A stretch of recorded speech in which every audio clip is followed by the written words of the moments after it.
A gente retoma então agora a conversa com o Sidney Leite, que é professor de Relações Internacionais e que vai nos ajudar a entender as expectativas do debate presidencial norte-americano. Professor, retomamos a conversa com você aqui agora. Você estava explicando para a gente nesse momento o papel que os imigrantes vão ter nessas eleições dos Estados Unidos, né? Aproximadamente 1/3 do eleitorado americano é formado por latinos, por asiáticos, por negros. Qual que é o peso que esse grupo de eleitores vai ter nas eleições esse ano? Renata, provavelmente vamos ter as eleições mais apertadas das últimas décadas. Então, qualquer movimento, qualquer variável vai impactar fortemente no resultado. Então, a participação do eleitor, por exemplo, latino, vamos pegar o eleitor como exemplo, ela vai ser muito importante em estados como Califórnia, Novo México, Flórida. Então, este impacto ele vai se traduzir também em algo que a matéria destacou muito bem. Esse eleitor imigrante, ele vai comparecer ao dia da eleição, ele vai votar, porque nos Estados Unidos o voto não é obrigatório. Então, essa situação preocupa substancialmente Joe Biden. Por quê? Biden e o Partido Democrata, eles historicamente têm uma votação significativa desses segmentos. E as pesquisas mostram que, primeiro, parte desses eleitores parece que não votarão em Biden. Nós temos uma migração de votos desse segmento para Trump. E o que é mais preocupante para Biden, uma boa parte não se sente estimulada a comparecer às eleições. Então, esta variável do voto, né, do egresso, né, do imigrante, sem dúvida, uma variável que vai pesar no resultado final. Sidney, esse ponto que você trouxe é muito importante, porque diferentemente daqui do Brasil, né, onde o voto é obrigatório, nos Estados Unidos, como você bem colocou, o voto é facultativo. Então, os candidatos eles têm um desafio a mais, né? Não só conquistar o eleitor, mas eles também precisam convencer esse eleitor a sair de casa para ir votar no dia da eleição, né? Isso preocupa muito o Biden, porque essas eleições, Renata, se parecem muito com aquelas eleições que o Trump disputou com a Hillary Clinton. Tá? As pesquisas mostravam uma vitória até certo ponto tranquila em vários estados para Hillary Clinton. Isso acomodou o eleitor democrata, o eleitor que, enfim, iria comparecer para votar em Hillary Clinton e não votou. Isto foi decisivo para a vitória de Donald Trump. Então, o que nós podemos assistir hoje no debate é o Biden, em especial, estimulando, instigando os eleitores a comparecer no dia das eleições. Se isso não acontecer, dificilmente Biden vai conseguir reverter um cenário que, embora muito apertado, se mostra constante e favorável a Donald Trump, pelo menos desde janeiro. Ô Sidney, com essa previsão de ser uma eleição apertada, com uma vitória garantida ali por poucos votos de diferença, a gente pensar nesses eleitores que ainda estão indecisos se vão votar ou não, são eles que vão decidir de fato a eleição desse ano, muito provavelmente, né? Sem dúvida, Renata. A definição das eleições vai se dar por esta variável e por uma variável muito importante para todos aqueles que vão assistir ao debate de hoje à noite. Nós temos aí 5% do eleitorado que vai tomar a decisão, né? São eleitores, que é uma eleição extremamente polarizada, então são eleitores que estão ali no centro. Eles não decidiram em quem vão votar. E esse percentual é relativamente pequeno. Então, o debate de hoje, os debates que vão se seguir, são debates em que os dois candidatos vão tentar, né, fazer esse movimento e obter esse apoio desse candidato que está ali no centro e está indeciso se vota na continuidade, né, com Biden ou se vão, né, votar em Trump, né, dar uma nova chance, né, para que Trump possa novamente voltar à presidência. Então, a margem, o espaço é muito pequeno. Por isso, da grande preocupação dos dois candidatos, especialmente de Biden, em tentar hoje reverter esses votos, né? Conquistar esses votos. Sidney, eu vou voltar no ponto da imigração, porque sem dúvida é um assunto que vai ser muito explorado hoje, mesmo com toda a política mais dura contra a imigração feita por Donald Trump. As pesquisas têm mostrado que o eleitor latino, né, que está nos Estados Unidos, mesmo que de forma irregular, a maior parte pretende votar justamente em Donald Trump. E isso é inédito, né? O Trump tem trabalhado muito esses dados, principalmente nas redes sociais, falando quem gera emprego para os imigrantes, mesmo os que não estão com a situação regularizada, é ele. E ao que tudo indica, esse discurso vem sendo aceito por esse público, né? Sem dúvida é um tema que vai aparecer, eles vão ser muito questionados sobre isso hoje, né? Renata, é preciso deixar claro que, de alguma forma, o Biden deu continuidade às duras políticas de combate à imigração levadas a cabo durante o governo Trump. Né? Não houve uma flexibilidade no governo Biden, né? Uma liberalidade para a entrada de imigrantes. Então, nesse aspecto, isso também diminui um pouco a possível construção de uma narrativa favorável a Biden, não é, para captar esse voto do imigrante. E o Trump, de uma forma, digamos, muito estratégica, ele se compara ao Biden não necessariamente numa política de restrição, mas naquilo que ele entende que é algo forte associado a ele, que é uma economia mais ativa, uma economia capaz de gerar emprego, uma economia que protege mais o mercado americano, não é? E vai caber ao Biden reverter esse discurso. Né? Por exemplo, mostrar, olha, o índice de desemprego no meu governo é pequeno, é baixo, é até menor do que do Trump. Isso até agora ele não conseguiu fazer. Então, hoje, o debate vai ser uma chance para o Biden, né, demonstrar que ele está fazendo um governo, né, que está gerando emprego, embora com uma consequência que preocupa os americanos, que é a alta da inflação. Eu ia te pedir uma avaliação justamente sobre isso, porque a gente viu que nos debates das eleições passadas, a gente viu o Joe Biden muito habilidoso, né, se saindo muito bem nos debates. Você acredita que esse debate de hoje pode ser essa oportunidade para Joe Biden esvaziar essa temática que está sendo trabalhada por Donald Trump? Porque essa cobrança da imigração especial vai acontecer, né? Ele já andou, inclusive, investindo em uma política para conversar ali mais com os imigrantes, mas ainda é um assunto, de fato, muito sensível para ele, né?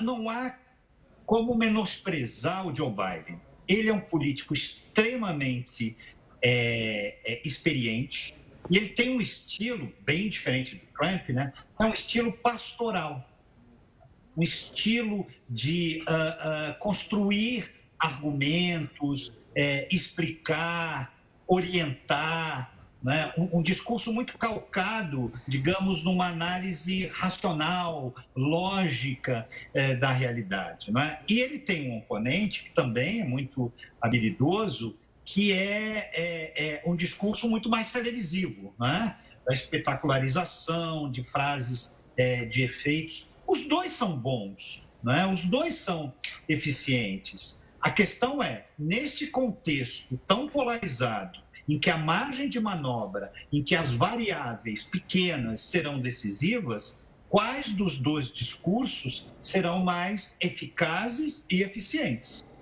Sidney, um outro tema que aparece entre os principais, na verdade, ele tem aparecido inclusive como o principal dessa campanha, é o aborto, né? O próprio Trump, que conversa mais com o público mais conservador, já começou a modular um pouco esse discurso sobre o assunto nos últimos tempos. Qual discurso os dois candidatos devem adotar no debate de hoje sobre esse assunto e ao longo da campanha para conversar sobre esse tema, sobretudo com as mulheres? Os dois terão muito cuidado. Esse é um tema, digamos, muito melindroso. Às vezes se faz uma comparação muito generalizada, né? De candidatos de direita, candidatos, uma onda de extrema-direita. Há diferenças significativas. Por exemplo, o Trump, que pode ser colocado dentro digamos assim, de um espectro, não é? De direita, ele não digamos, um moralista na acepção da palavra, né? Um discurso essencialmente moralista. Porém, ele precisa moderar os seus discursos e as suas posições. Por quê? O conservadorismo norte-americano é contra o aborto.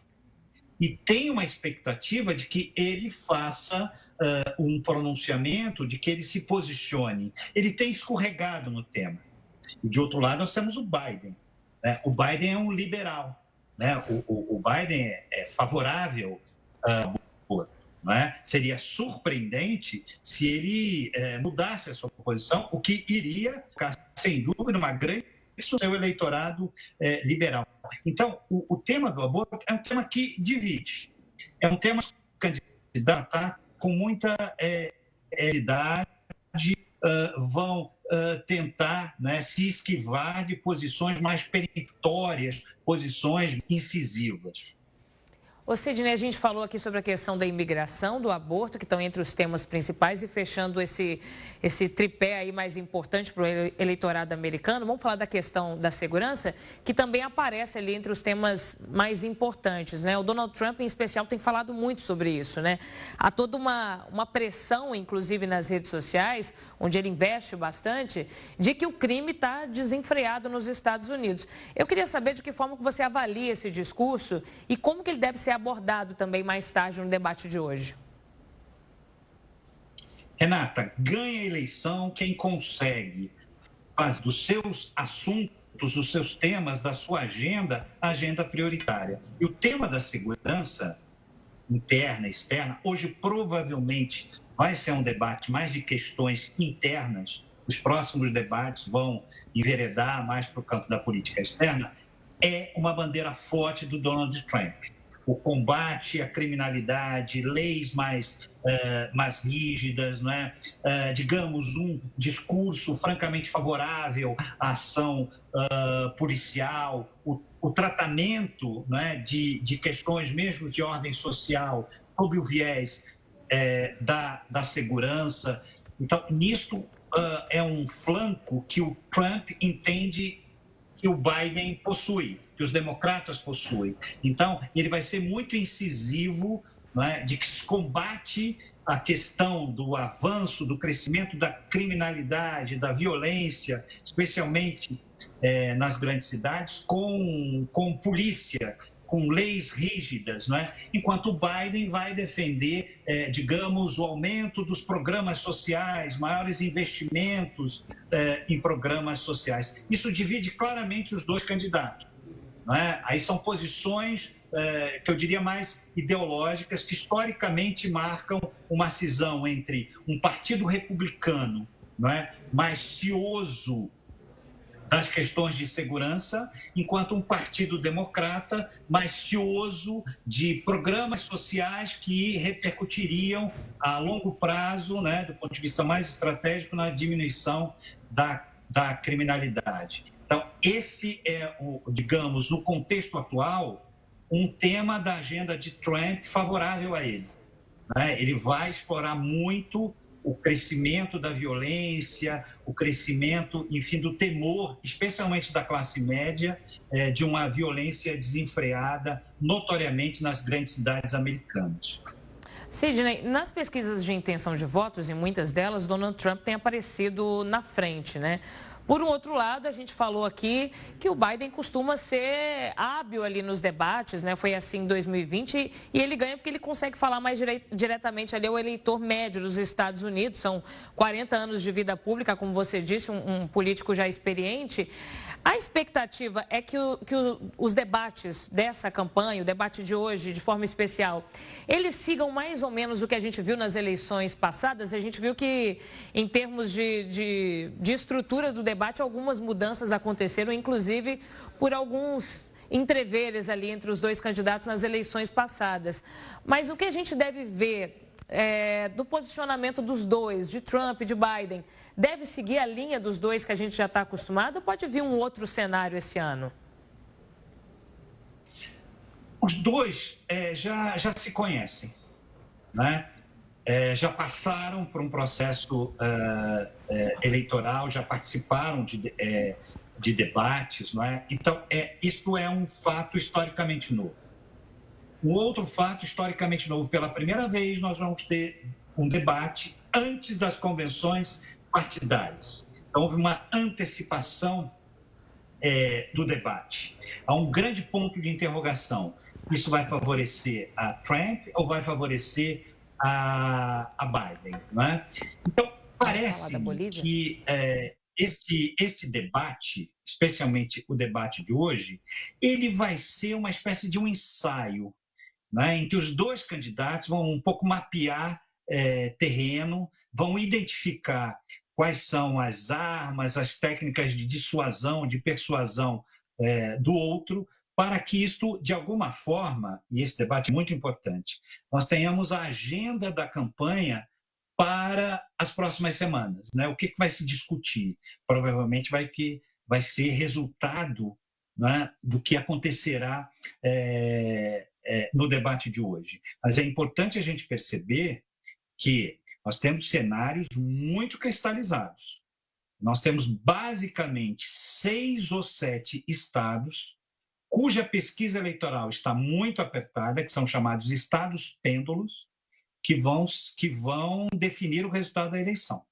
Tá? No momento dos 6 estados pêndulos, o Donald Trump ganha em 4. Os outros 2 há um empate técnico. Então, o que eu queria dizer para o nosso telespectador é que se a eleição é uma corrida, o Trump sai na frente. Tá? O Biden está um pouquinho atrás. Tá? Então, o desafiador, quem tem a missão de reverter esse cenário é o Biden. O Biden, historicamente, cresce em crises. Essa é uma expectativa dos seus apoiadores, né? De que numa situação em que ele se vê pressionado, em que ele precisa reverter, que ele parta para o ataque e consiga levar o Donald Trump para as cordas.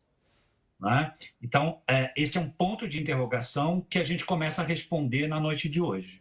Por isso esse debate é tão importante, né? Que ele vai ajudar a gente a entender se vai ter essa reação de Joe Biden, para onde que vai caminhar a corrida presidencial agora nos Estados Unidos. Ô Sidney, eu não posso deixar de aproveitar a sua presença aqui, seu conhecimento, sua didática, para falar um pouquinho para a gente sobre o que aconteceu ontem na Bolívia, todo aquele clima tenso com a possibilidade de um golpe de Estado, um golpe que acabou frustrado. Eu queria ter a sua avaliação. O que você acha que tenha sido fundamental para que aquela tentativa de golpe de Estado na Bolívia tenha sido frustrada? A gente viu ontem que a movimentação talvez ela tenha ido sem aquela rapidez, sem aquela atitude fulminante que a gente costuma ver num cenário de golpe de Estado. Talvez o exército inteiro não tenha se mobilizado da forma correta. O que você acha que tenha sido fundamental para que esse movimento não fosse para frente? Renata, muitos pontos de interrogação.